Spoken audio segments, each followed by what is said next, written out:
ரயில்வேஸில் DTE ஆகணும் அப்படின்ற மாதிரி நிறைய பேர் எனக்கு வந்து டிஎம் பண்ணியிருந்தீங்க. அதுக்கான எஜுகேஷனல் குவாலிஃபிகேஷன் என்ன போஸ்ட்டுக்கு வந்து அப்ளை பண்ணணும், என்ன மாதிரியான எக்ஸாம்ஸ்லாம் இருக்கும் அப்படின்ற கம்ப்ளீட் டீட்டெயில்ஸ் இந்த வீடியோவில் சொல்கிறேன். ஸோ இந்த வீடியோ வந்து ஸ்கிப் பண்ணாமல் ஃபுல்லாக பாருங்க. Travel ticket examiner and ticket collector ரெண்டுமே வந்து சேம் பொசிஷன் நினச்சிட்டு இருக்காங்க. பட் அது வந்து கிடையாது. ரெண்டுத்துக்கும் வந்து டிஃப்ரென்ஸ் இருக்குது.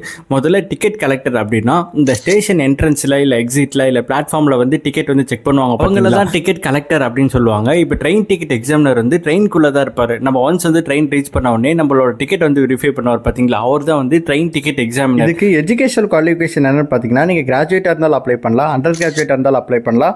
ஆர்ஆர்பி நோட்டிஃபிகேஷனில் என்டிபிசி அப்படின்ற ஒரு கேட்டகரி இருக்குது, அதாவது நான் டெக்னிக்கல் பாப்புலர் கேட்டகரிஸ். ஸோ அதுக்கு கீழே தான் இந்த டிடிஇ எக்ஸாமினேஷன் வந்து பார்த்தீங்கன்னா கண்டக்ட் பண்ணுவாங்க. இந்த ஆர்ஆர்பி என்டிபிசியில் கிராஜுவேட் அண்ட் அண்டர் கிராஜுவேட்னு ரெண்டு கேட்டகரி வந்து பிரிச்சிருப்பாங்க. ஸோ அதில் கிராஜுவேட் நம்ம செலக்ட் பண்ணோம் அப்படின்னா chief commercial come ticket supervisor அப்படின்ற ஒரு போஸ்ட் இருக்கும். இதுவே அண்டர் கிராஜுவேட்டில் பார்த்தீங்கன்னா கமர்ஷியல் கம் டிக்கெட் கிளர்க் அப்படின்ற ஒரு ஆப்ஷன். இப்போ நீங்கள் கிராஜுவேட்டில் வந்தீங்க அப்படின்னா உங்களோட சேலரி வந்து 35,000 பேசிக் பே இருக்கும். இதுவே அண்டர் கிராஜுவேட்டில் வந்தோம் அப்படின்னா 21,000 வந்து பேசிக் பே வந்து. இதுக்கான எக்ஸாம்ஸ் வந்து என்னெல்லாம் இருக்குன்னு பார்த்தீங்கன்னா CBT1, CBT2, document verification, medical examination. So இதை 4 கிளியர் பண்ணிட்டோம் அப்படின்னா நமக்கு வந்து வேலை கண்டிப்பாக கிடைக்கும். இந்த CBT எக்ஸாம்ஸில் என்ன டாபிக் வைஸ் கொஸ்டின்ஸ் கேட்பாங்கன்னு பார்த்தீங்கன்னா mathematics, general ability, general intelligence and reasoning. So இந்த டாப்பிக்லாம் நீங்கள் கவர் பண்ணாலே இந்த எக்ஸாம்ஸ் வந்து ஈஸியாக வந்து கிளியர் பண்ணிடலாம். ஒரு ப்ரொமோஷனில் எப்படி இருக்குன்னு பார்த்தீங்கன்னா ஃபர்ஸ்ட் வந்து டிடிஇயாக ஜாயின் பண்ணுவீங்க, அதுக்கப்புறம் வந்து சீனியர் டிடிஇ கொடுப்பாங்க, அதுக்கப்புறம் சீஃப் டிக்கெட் இன்ஸ்பெக்டர் அப்படின்ற மாதிரி ப்ரொமோஷன் வந்து ஒவ்வொரு லெவலுக்கு ஏற்ற மாதிரி போயிட்டு. இந்த மாதிரி சிபிடி எக்ஸாம்ஸ் வந்து கிளியர் பண்ணுறதுக்கு ஜஸ்ட் நீங்கள் ப்ரீவியஸ் இயர் கொஸ்டின் பேப்பர்ஸ் என்ன மாடலில் வந்திருக்கு அப்படின்னு நீங்கள் வந்து ஜஸ்ட் ஒரு கிளான்ஸ் பார்த்தாலே உங்களுக்கு வந்து ஒரு ஐடியா கிடைச்சிரும்.